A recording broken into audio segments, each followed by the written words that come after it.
que é a consciência? Desde os primeiros instantes da humanidade, nos perguntamos: seremos apenas um cérebro ou algo muito maior, muito mais profundo, que continua além da vida física? Hoje, numa tentativa de responder essa pergunta, com o auxílio da inteligência artificial, uniremos 4 fontes distintas de conhecimento: relatos de experiências de quase-morte, doutrina espírita, física moderna e a teoria OR-que-OR do físico ganhador do Nobel Roger Penrose, para construir uma resposta clara, integrada e consistente. Parte 1. O que as EQMs revelam. Milhares de relatos de EQM, vindos de culturas, épocas, idades e crenças diferentes, apresentam padrões quase idênticos. E aqui está algo essencial.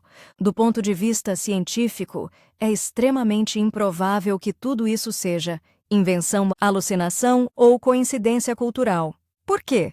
Muitos relatos trazem detalhes verificados depois sobre eventos externos, médicos ou familiares, impossíveis de serem conhecidos pela pessoa neste estado. As descrições são altamente consistentes, mesmo entre indivíduos que nunca ouviram falar sobre EQMS. A diversidade cultural não muda os elementos centrais: sensação de saída do corpo, consciência ampliada, atemporalidade, revisão da vida e uma percepção mais real que a realidade física. O cérebro parado não produz experiências complexas, muito menos mais vívidas que a vida comum. Essas evidências sugerem com força científica que a consciência continua quando o corpo falha, e que ela tem acesso a níveis de realidade além do cérebro físico. Parte 2. O que diz a doutrina espírita? Segundo os conhecimentos transmitidos pelos espíritos, o que chamamos de eu é, na verdade, o espírito, o ser inteligente, imortal, que existe antes e depois da vida física. Para agir no mundo material, o espírito usa um corpo sutil, o perispírito, que guarda todas as memórias, sentimentos e experiências. E tudo isso se move dentro de um meio universal, o fluido cósmico universal, o oceano energético onde a vida espiritual acontece. Na prática, o cérebro é apenas o aparelho, a consciência é o espírito.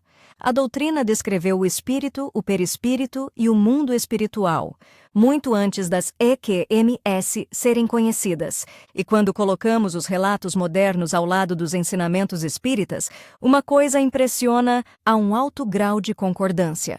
Isso significa que as EQMs não apenas se harmonizam com o espiritismo, elas reforçam sua visão, funcionando quase como uma comprovação empírica moderna daquilo que os espíritos já ensinavam há mais de 150 anos.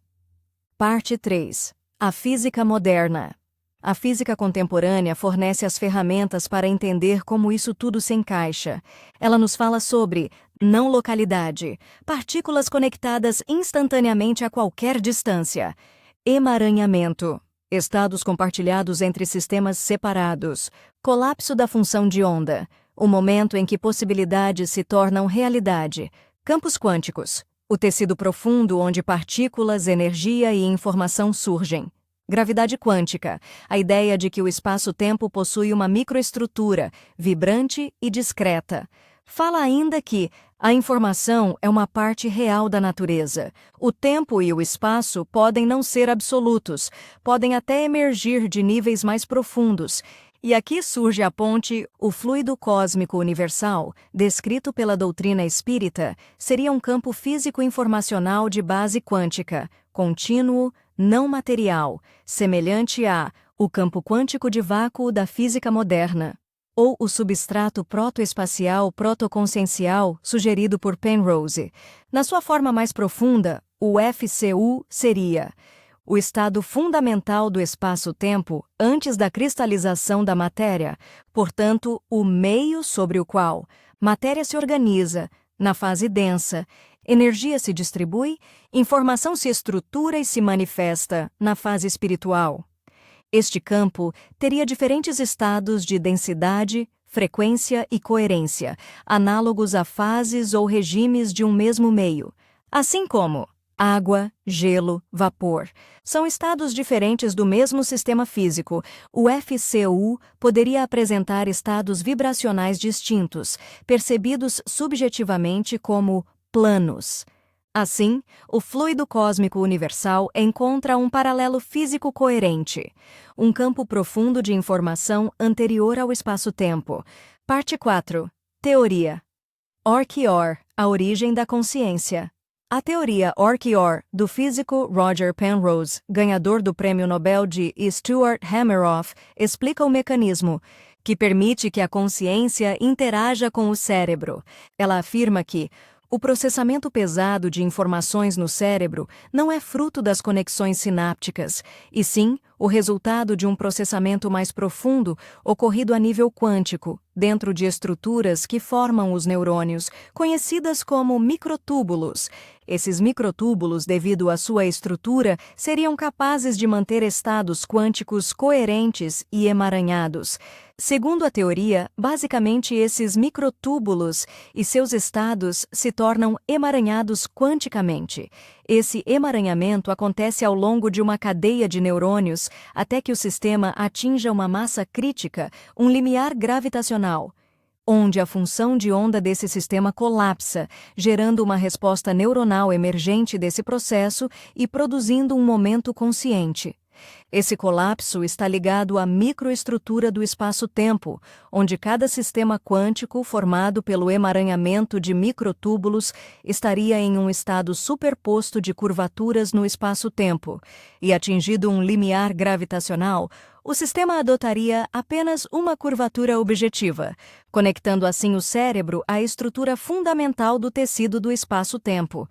Sabemos também, pela física quântica, que a informação não pode ser destruída.